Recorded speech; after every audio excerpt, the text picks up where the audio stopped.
E aí, tudo bem? Eu gostaria de expressar minha opinião sobre a questão das cotas raciais dentro das universidades. Essa é uma questão bastante quente na minha cabeça ainda, apesar de tanto tempo ter passado, porque eu mudei de opinião sobre isso recentemente e eu gostaria de... Primeira coisa é o seguinte, eu era contra as cotas raciais porque eu achava que isso é o racismo institucionalizado, né? É o racismo jurídico, né? É o Estado resolvendo esse problema social, instituindo o racismo na lei, em que dava alguns benefícios para algumas pessoas pelo simples fato dela ter uma cor de pele diferente. Eu concordo com o pessoal, todos eles, que falam que isso é uma aberração jurídica da nossa sociedade. Eu acho que é isso mesmo. Tá? Quando você toma a lei pura e simples, quando você não pensa na recompensa que esse tipo de atitude está dando. O que eu quero dizer com isso? Se a gente pegar a nossa história, se a gente pegar as estatísticas do nosso país, você vai ver que o pessoal que não é branco, o pessoal que estudou em escola particular, que o pessoal teve o privilégio de ter um suporte monetário para viver a vida, possui vantagens que são inegáveis, né, com relação àqueles que não tiveram tudo isso. Apesar de concordar que a lei de fato é racista, eu tenho que concordar com a lei por causa dos benefícios que ela traz para as pessoas. Eu conheço alguns professores universitários, eu conheço algumas pessoas que dentro das universidades disseram que existem pessoas que entraram pelas cotas raciais ou cotas socioeconômicas, os alunos que entraram por essas cotas estão dando um banho em termos de estudo, em termos de dedicação ao estudo, dos alunos que se mataram de estudar e passaram no vestibular, dentro da universidade. É injusto com os alunos que estão fazendo vestibular hoje. Por quê? Porque esses alunos, eles estudam pra cacete. Sabe como é? A galera que quer passar por uma boa universidade hoje tem que estudar muito mesmo. Um segundo grau, que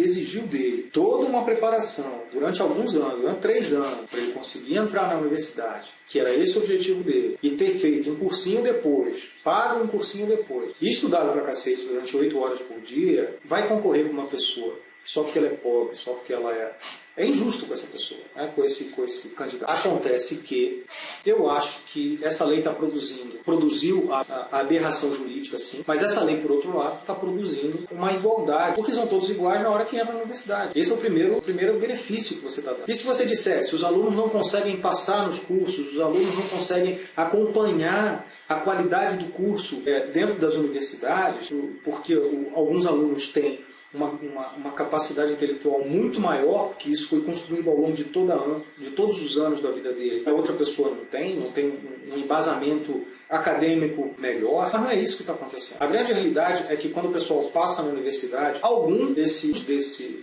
conhecimentos que ele trouxe do segundo grau são usados, e não todo. Agora, esse é o primeiro fator, é o fator trazendo um pouco de igualdade dentro da sala de aula, de um camarada que veio de baixo, que veio assim. Se você pegar as estatísticas do país, você vai ver. Essa lei, eu acho que foi criada com base nisso. Se você pegar as estatísticas das pessoas que são pardas, negras, mulatas no país, que não são brancos, né? Deixa eu falar desse jeito, não são brancos, países que não foram de uma classe média, uma classe alta, que não estudaram.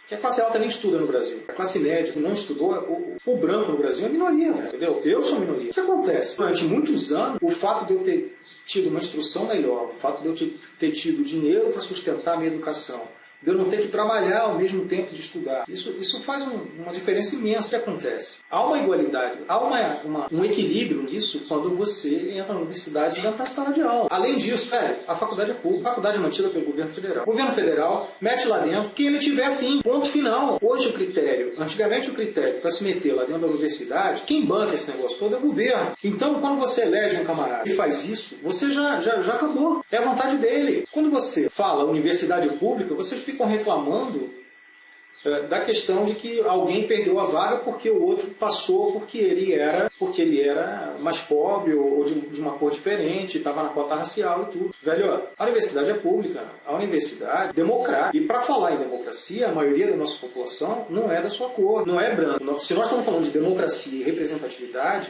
o governo tem mais é que dar os pulos deles para igualar as condições atuais entre um camarada de uma cor diferente e um camarada com outra cor. Acabou, velho. De raça diferente. Cor não, de raça diferente. Acabou, velho. Democracia é isso. Se eles são maioria, eles têm mais é que ter os benefícios de uma democracia representativa. Primeira coisa, é uma aberração jurídica, sim. Instituciona o racismo na lei, sim.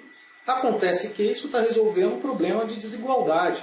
E se a gente tivesse as estatísticas, por exemplo, das pessoas que entraram por cota, não conseguem passar nos cursos que estão lá, não conseguem acompanhar o curso que está acontecendo e está só tomando uma vaga de alguém que estaria antes. Não, hoje em dia nós temos ideia, nós temos dados estatísticos sobre a capacidade dessas pessoas de se formar, sobre a capacidade dessas pessoas de virar um profissional. Então, antigamente eu achava isso um absurdo, tremendo, a instituição da nossa lei nesse sentido. Mas eu abri um pouco a minha visão. Quais são os benefícios que esse absurdo está trazendo hoje para a nossa sociedade? Exatamente o draconiano que é da lei do crime de racismo. Hoje em dia, se você chegar na rua e xingar um camarada com qualquer coisa que diga que tenha um swing, né, um jeito racista, você pode ser preso na hora, independente de qualquer coisa, ser preso sem fiança. Sem fiança, sem... Então o que acontece? É a palavra de uma pessoa contra a sua, que no final pode te levar à cadeia e você não poder sair. Inafiançável e imprescritível. É uma questão draconiana sobre a lei do racismo. Ou seja, por que isso? O benefício é que as pessoas, aos poucos, estão tirando a questão do racismo